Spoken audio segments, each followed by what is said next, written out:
Welcome to HR and Career with AldeenST. Aldeen is a passionate human resource professional and career coach on a mission to explore and find best practices in HR and career development. Join AldeenST and her guests to explore the complexities of human resources and career development. This is HR and Career with AldeenST. Welcome to HR and Career. I am your host, AldeenST.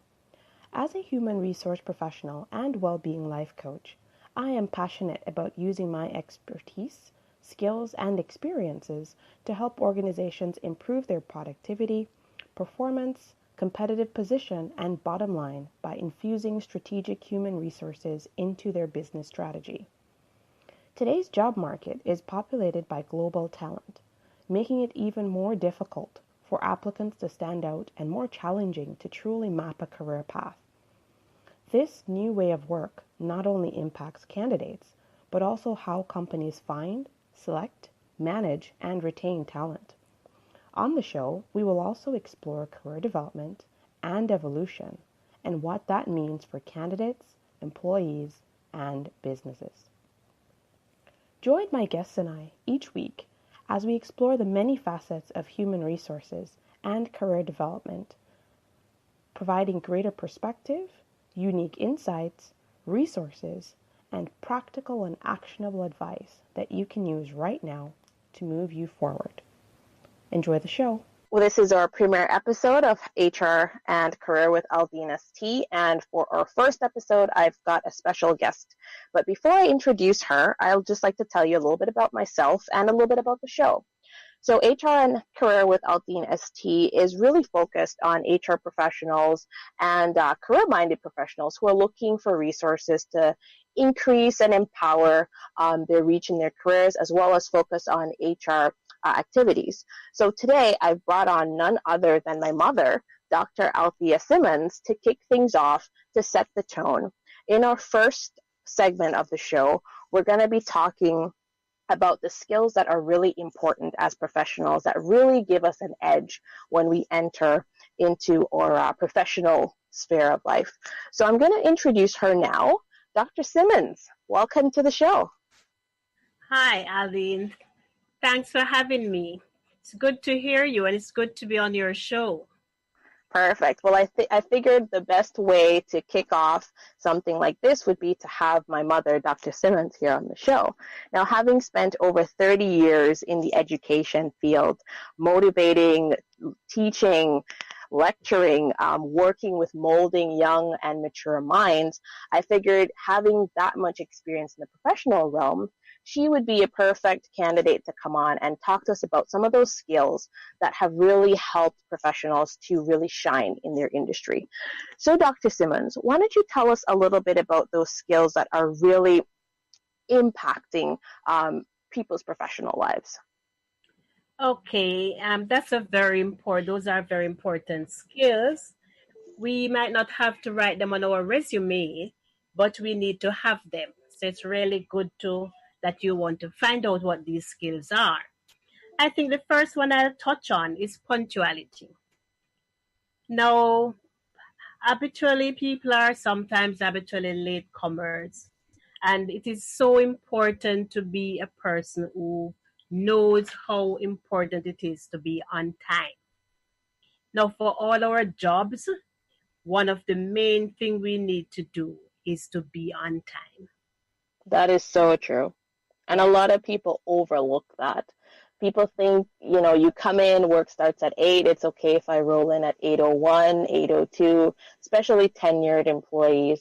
But a lot of people don't realize how important little things such as punctuality, what they mean for an organization. That is so true. And it doesn't only mean getting to work on time, but it also means missing deadlines. Because missing deadlines and meetings and schedule engagements because of lateness, that is really not good. Persons need to know that they can depend on you and you can live up to your integrity and you are a dependable person. So that is one of our very important skill that some of our professionals need to develop. Just be on time and to meet our deadlines. I agree. Okay. Is there anything else that you've seen in your years of experience as well?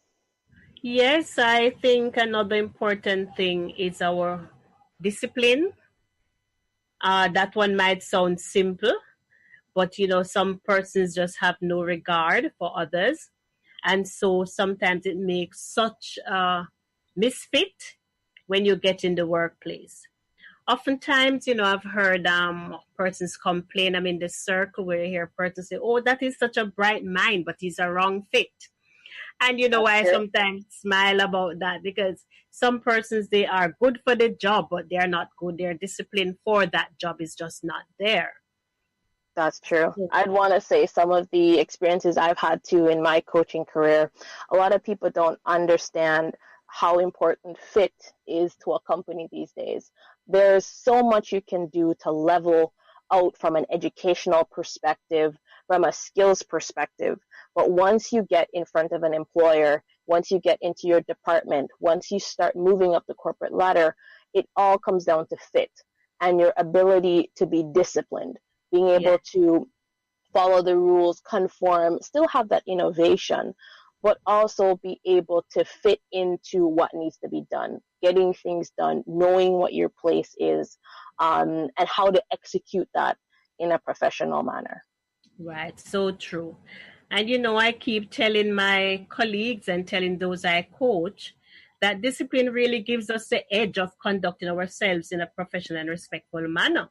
Because once we can follow rules and regulations, then we will get ahead in our organizations. And That's so true. many times we cannot achieve our goals because we are not disciplined enough. Our attitudes and our values are not there, and so we miss a number of opportunities. So being disciplined is really one of those skills that all professionals need to have.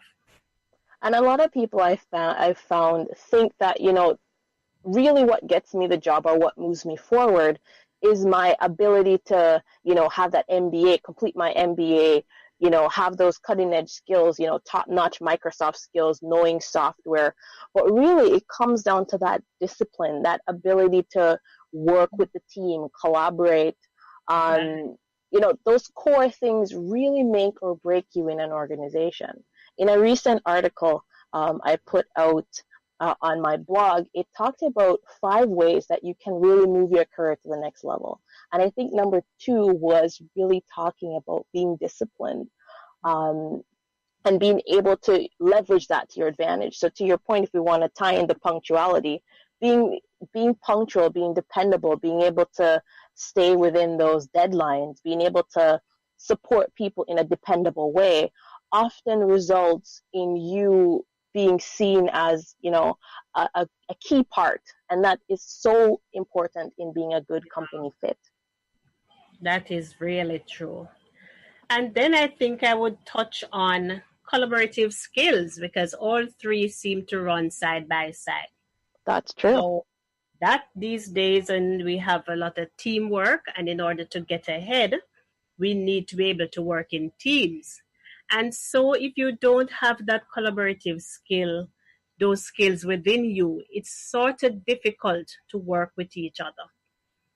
And in our workplaces where a number of our things depends on helping each other, promoting self-motivation, and all of those, we need to be able to collaborate. Departments, in our organizations, in our networking, we really need to have that personal skill of learning to work with each other, control our emotions, and our adequate self-management skills. All those I would put on the collaborative skills. Well, that brought up something interesting. Are you able to share an experience, Dr. Simmonds, that you probably had while you were either lecturing or while you were in school management? Well, sure. We have we at school, we work in groups, departments, and I can remember clearly we had some work to get through, and we had a deadline to meet. 3 persons working on that team, and each person had their work cut out for them. I can tell you that because of collaborative effort, each person was able to complete their work on time and we could submit on time. And at the end of it all, we met our goal because each person did their part. And at the end of it, we could achieve that goal. And so sometimes it's not good to be selfish. It's not good to be working on a one-man band because doing that, we hardly get ahead. So I can tell you that when you work with collaboration, you can achieve much more. You have the ability to be flexible and adaptable and even changes because team leaders are normally persons who will guide you. And That's right. so if you are open to correction, you're open to suggestions, then there you go. You will get ahead once you're working together as a team. One of the things I've always found interesting in interviews is you ask a candidate, or you will ask, in a review, you'll ask, what do you think are some of your key strengths? And some of the first things that may come to mind is that the person will be talking about, oh, I'm a strong communicator. And a lot of them point out as maybe a second or a third that they are a collaborator or a strong team player. You ask them for an example of where they have been a collaborator or a team player, and they struggle. Immediately, that becomes a problem. They can't always think of an active example or even a recent example of them being a collaborator. I wanted to segue into, in your opinion, why do you think so many candidates in the job market either lack these skills still or are unable to articulate the fact that they have them so well? To be honest, I think most persons just concentrate on their resume and what they write on it, or they are good communicators and so on, but they forget that with all those things, they really need to have these soft skills because these soft skills are the ones that really push through and get you the job. That's right. So I think persons need to forget about so much of the degree they have and forget about the different positions they have held in the past and focus more on the softer skills. These skills like the punctuality and the discipline and the collaborative skills, these are skills that will come out in your interview. So you don't have to write them down. Persons will see, your employer will see and can identify with you when you project those skills instead of so much of the degrees and the paperwork. I agree with you 100%. I mean, so many people, like you said, they focus on the resume. They focus, to some extent on the interview, but they forget that after you have, sold yourself, so to speak, to the employer, once you get to the second round where you're actually in the role, now you've convinced them that you are the right candidate. They've hired you. These are the skills that not only keep you at the top of the pile, but they're the skills that keep you hired. Your ability to come in. So recently I had an experience with a candidate that we brought in. We interviewed them throughout the interview process. They said all the right things. They had all the right experiences. Their references came back really well. We put them in the role and they didn't last very long. And in dissecting the recruitment process, you try to find out what could we have done differently? What did we miss? Did we do it the right type of testing? And you come back to the point, what were some of the skills that they probably sold us on, but they didn't deliver on? And like you said, one of the key ones is really collaboration. Because if you're not able to work well in a team, everything is about team these days. So whether it's, working within your department, whether you're working cross-functional, or maybe you're just a small part of the bigger puzzle, but if you're not able to collaborate and work with people, you're going to have some serious challenges progressing in your career. Sure, that is so true. And as I always tell some of my trainees, that discipline is really shaped by how we condition ourselves. So it's really a direct behavior that we learn. And I keep saying that to the trainees. I say that to my student teachers. That is something I keep instilling in them, because once they can understand and appreciate that, once they are disciplined, and once they can work in teams, and once they can show these skills on and on, then they will be there. That's it. Perfect. So do you think, Dr. Simmonds, that these skills are only limited to, job seekers who are trying to move up, or people who are, looking to take it to the next level? Do you think this is more of a general approach? Should this really be more of professional culture, so to speak? Oh, yes. I've been training in different areas, and this is something I've picked up from young people, from the older folk. This is something I noticed that it's a trend. And so what we try to do is to ensure that we work with persons as career coaches, work with them to get these things off, so that when they go to interviews or when they have meetings to attend, they realize that these are things that we should take with us. Try to be on time at our meetings, try to meet our deadlines, assignments should be handed on time. And if we continue to focus on having persons meeting deadlines and so on, I guess our job market will be easier, because persons will find that they land themselves to good jobs because they're practicing the right things. That's right. Gone are the days where your MBA or your degree or your school was the one that was getting you in front of the employers and getting you the job.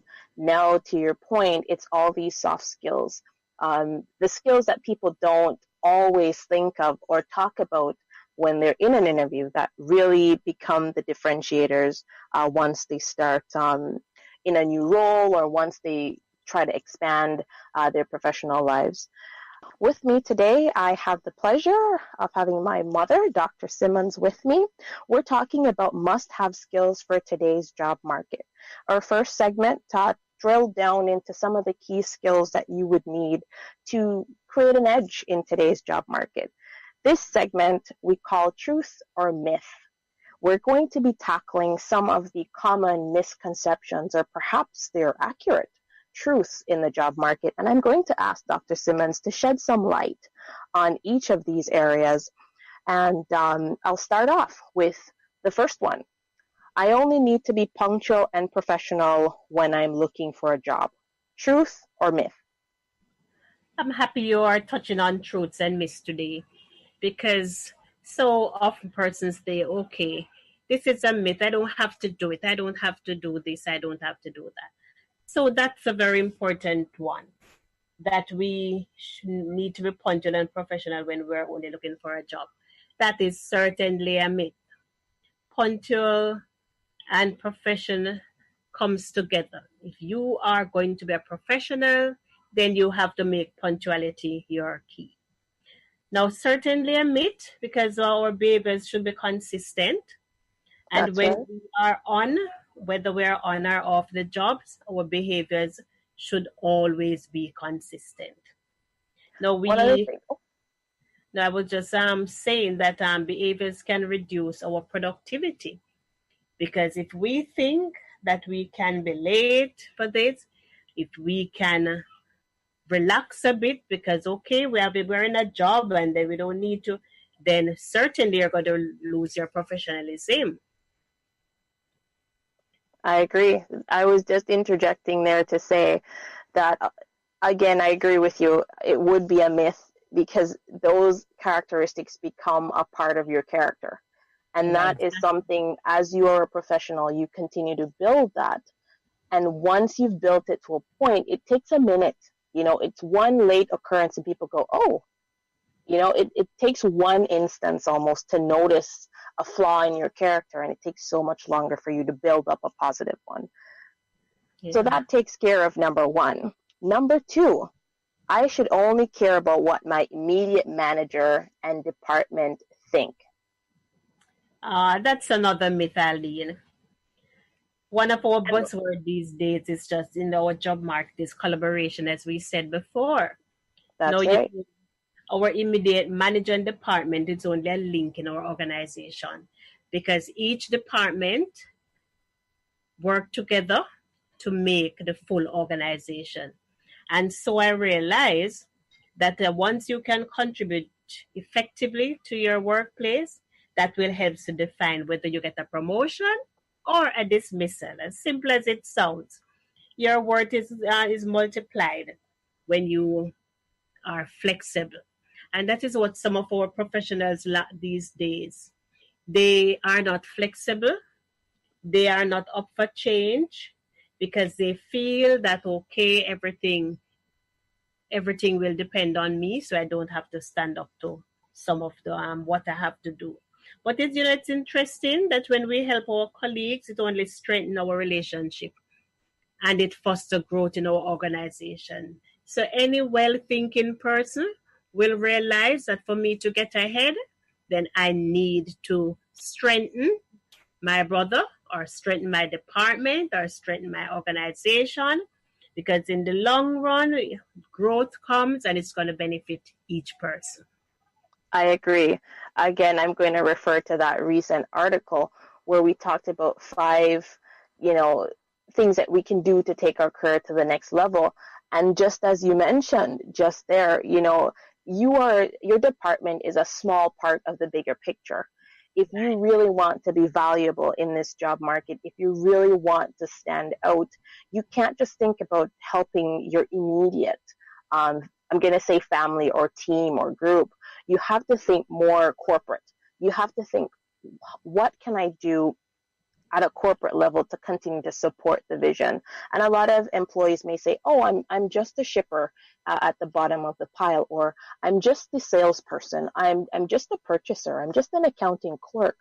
But when you think of the ripple effect of what happens, if your department is able to depend on you, if your function, for example, I'm going to use an accounting clerk, if your function is AP and you're able to be dependable, that's one piece. Now your vendors are getting paid. Now you're staying on top of that portion.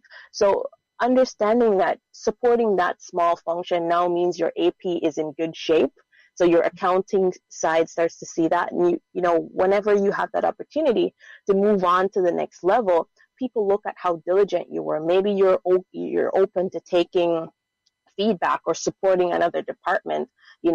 Especially AP and sales tend to be very close together. So you start, being a support for your other department. Now you're getting cross-functional skills. It really is exponential learning and possibilities. And to your point, you're now more attractive to the organization. You're more valuable, and that puts you in a really good spot to move forward. So I definitely agree again there that you shouldn't only care about what your immediate manager or departments think about you, but a corporate, seeing yourself through a corporate lens is also very important. And our third one for today, employers should understand that I may be inconsistent. That should not tarnish my professional record. Big mistake. Your inconsistency can ruin your reputation and it can damage your professional record. And so often we think that persons should understand. We are late and we say, oh, they should understand. I'm just running a few minutes late. But a few minutes late can be a missed deadline. It can be a missed opportunity. It can be missed. You can miss so many things. And so we need to make sure that we're always consistent. And in today's job market, I think that is one of our things that our employers are looking for. I think they're always looking out for persons with excellent track record, persons who are dependable, efficient, and competent.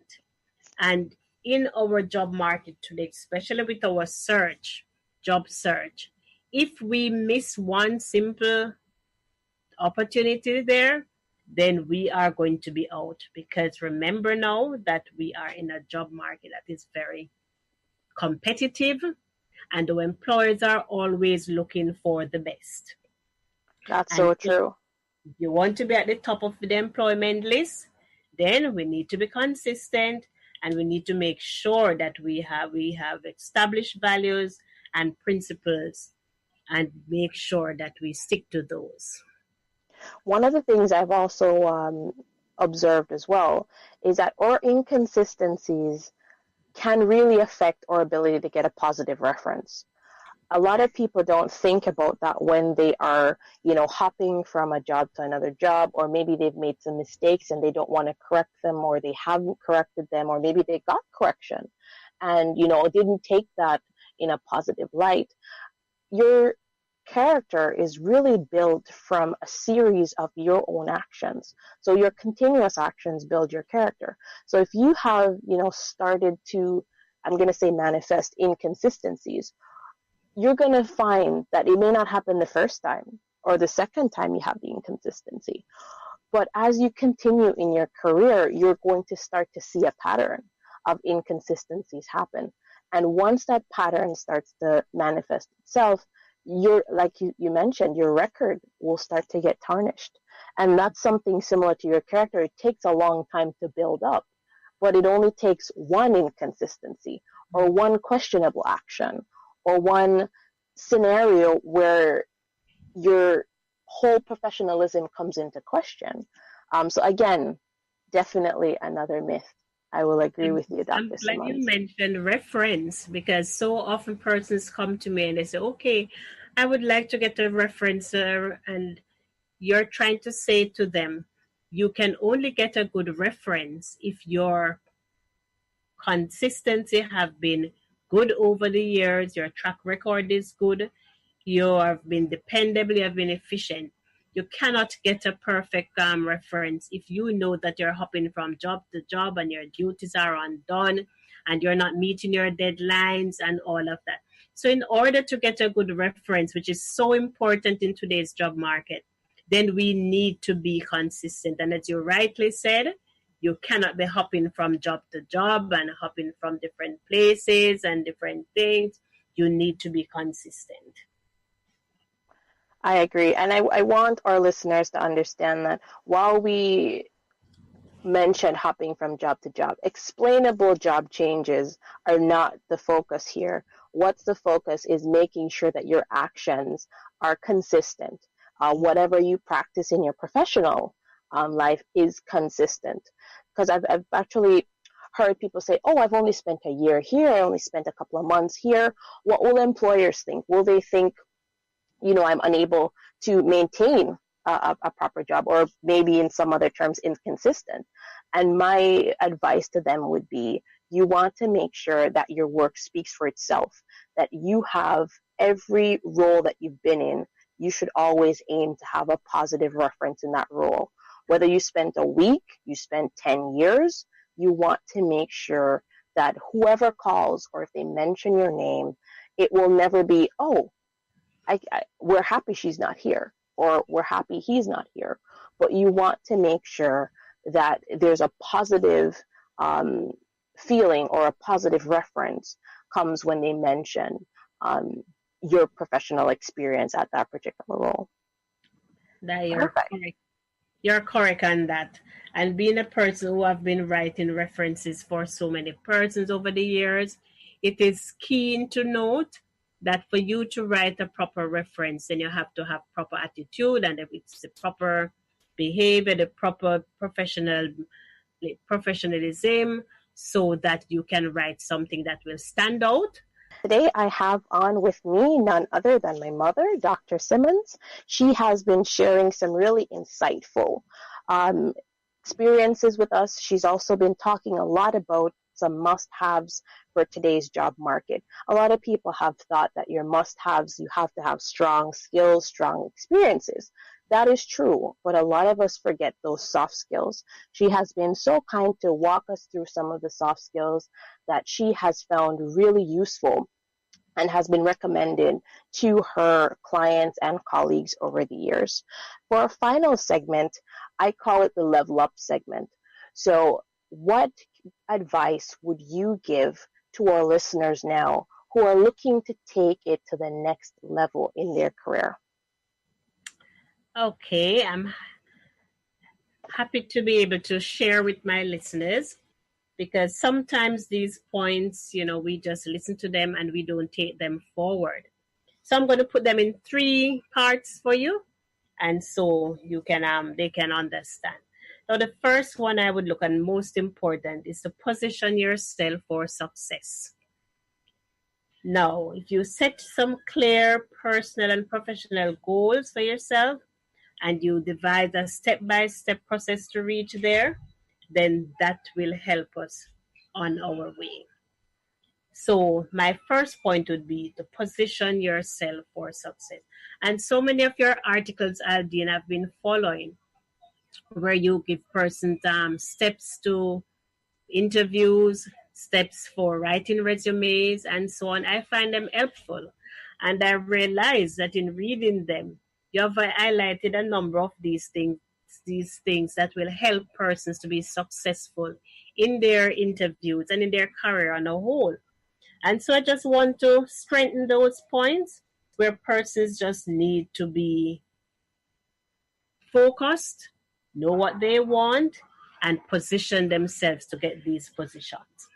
The second point I would touch on is to believe you can.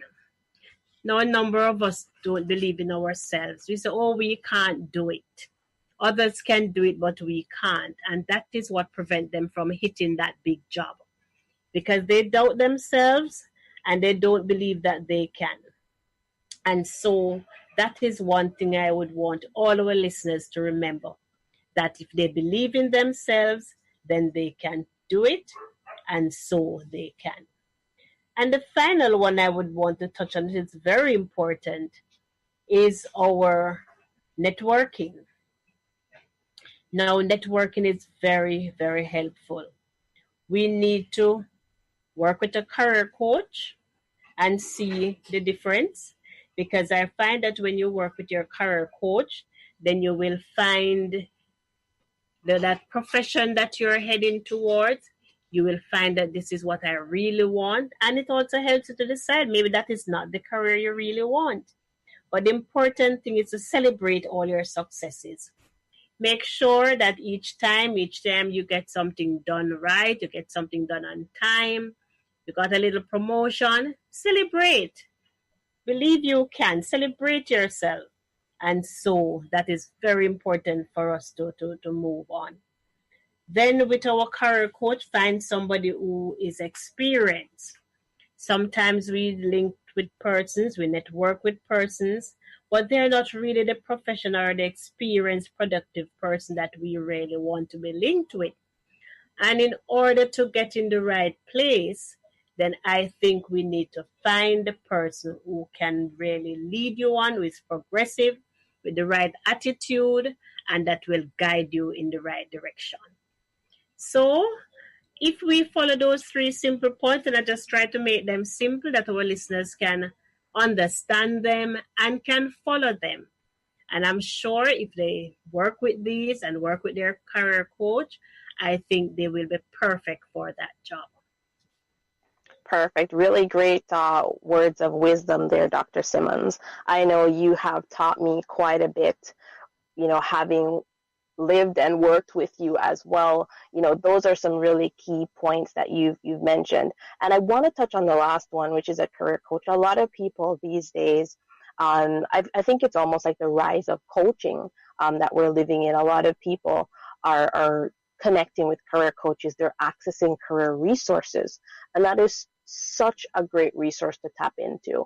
I mean, just on the points you've mentioned, sometimes, we don't really know what our weaknesses are or how to fix them or how to work on them.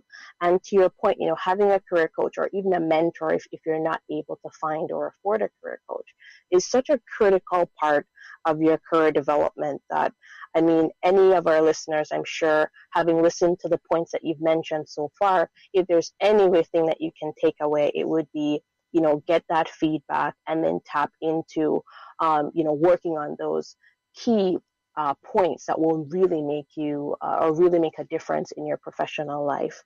Well, thank you so much for joining us for HR and Career with AldeenST. Thank you, Mother, Dr. Simmonds, for joining me on my premiere episode. And I look forward to all of you joining us again next Wednesday at 7 p.m. EST for another episode of HR and Career with AldeenST. It was my pleasure to be with you this evening.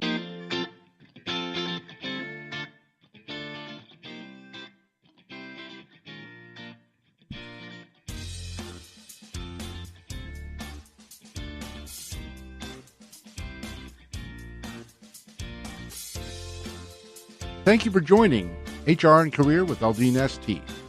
Join Aldeen again next Wednesday at 4 p.m. Pacific Time or 7 p.m. Eastern for another episode. Like, comment, subscribe, and share. See you then.